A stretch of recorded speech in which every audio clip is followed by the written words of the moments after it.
I used to struggle with not necessarily making new friends, but making real deep connections with other men and like having like basically like a brotherhood, a real deep friendship where you can like go to them for anything, you know, whether it's advice, just somebody to talk to, somebody to hang out with whenever you want to, and just, you know, having that human connection, somebody who's literally just like a brother to you. I used to struggle with making those deep connections. I had a lot of friends, don't get me wrong, like I had a lot of surface level friends, people I'd see, and I'm still like that. I have a lot of friends, but I have like a handful that are really close, and I've developed a skill now where I'm really good at it, and I can kind of do it with anybody if I want to. But with that, you got to also be able to determine who's worth doing that with, because not everybody's gonna be a true friend, right? But anyways, through my experience, what I've learned about male bonds and making new friends, like true friends, is that they come from getting a lot of experiences with people and also challenges. So basically doing a lot of things, not just one area, but a very broad variety of things, but also things that might be a challenge for y'all and like a drawback, like a story you could tell about each other. Like someone, oh, you remember that time?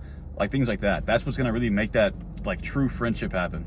And one example for that for me is I had this friend from the gym. He's one of my best friends, and or now he is. I haven't even known him long. I've known him for like a year and a half now, maybe a year only. And he's one of my best friends now. I met him in the gym, and he's actually the person who got me into jiu-jitsu. I started doing jiu-jitsu because he invited me to come to his gym, his like jiu-jitsu gym, and do the free week there. And I did it, and I loved it. I got hooked, and me and him got a lot closer because of that.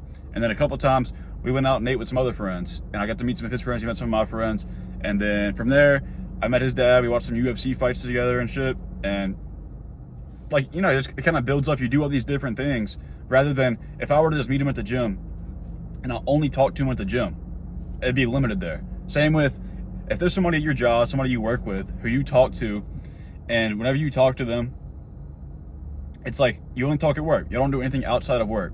That relationship's never gonna come or never gonna change from just a surface level friendship to an actual deep friendship where y'all are like actually cool. So if it's somebody that you work with that you're actually interested in being friends with, being close with, you can't expect it to evolve unless you do things outside of work, like maybe go to the gym or go like rock climbing or like, you know what I'm saying, some crazy shit. Or that's not crazy, but like something outside of work. And I have another example where I had some friends in high school who I was really close with. I probably like 3 who I could go to for anything.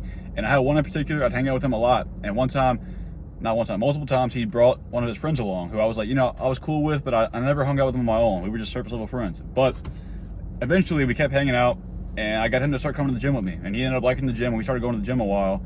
And then we just hang out one-on-one sometimes and just do shit together, some stuff. And we got in trouble together a lot.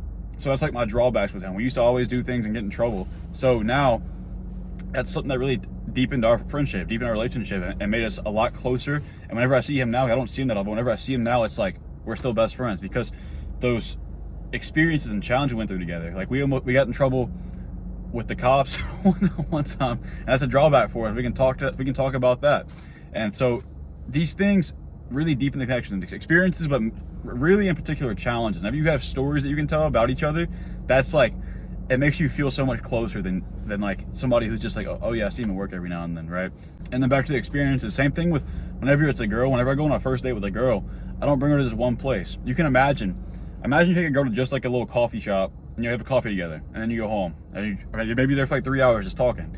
But imagine still the same first date, 3 hours long, but only 1 hour you're at the coffee shop, you get a coffee. The next hour you go to like a park or something, hang out there. And then the third hour you go to like, I don't know, some other place. So 3 different places. You can get ice cream. So 3 different places, but it's within a 3 hour span. But those 3 different places are 3 different experiences. Now compare that to the other first date where it's just 3 hours at the coffee shop and y'all are talking.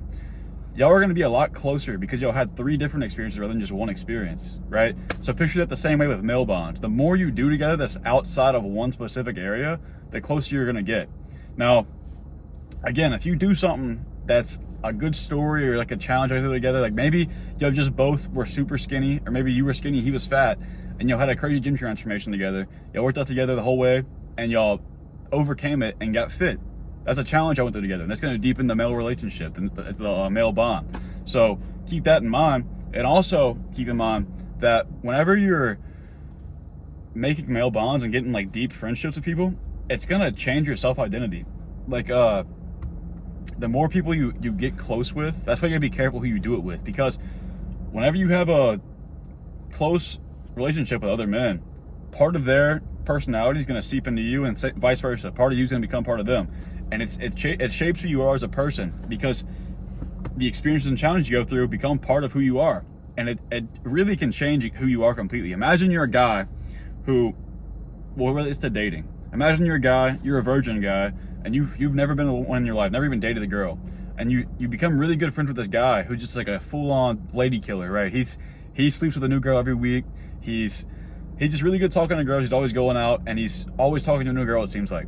Whenever this guy starts hanging out with this guy's just gonna, like, he's just gonna so happen to start getting more girls, right? That's just how it is, because he's gonna pick up on things that the guy who's good with girls does, and it's become part of his personality. And this guy will probably even help him.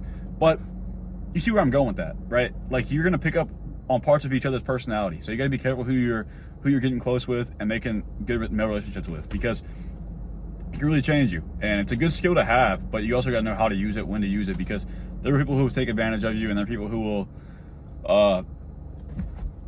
just take advantage of you, and you don't really want that to happen. I've luckily haven't had that happen too many times, but here and there. But yeah, that's pretty much the whole video. If you got any value from this, I really appreciate it if you subscribe. But besides that, you got any goals, go make them happen. I'll see you in the next one.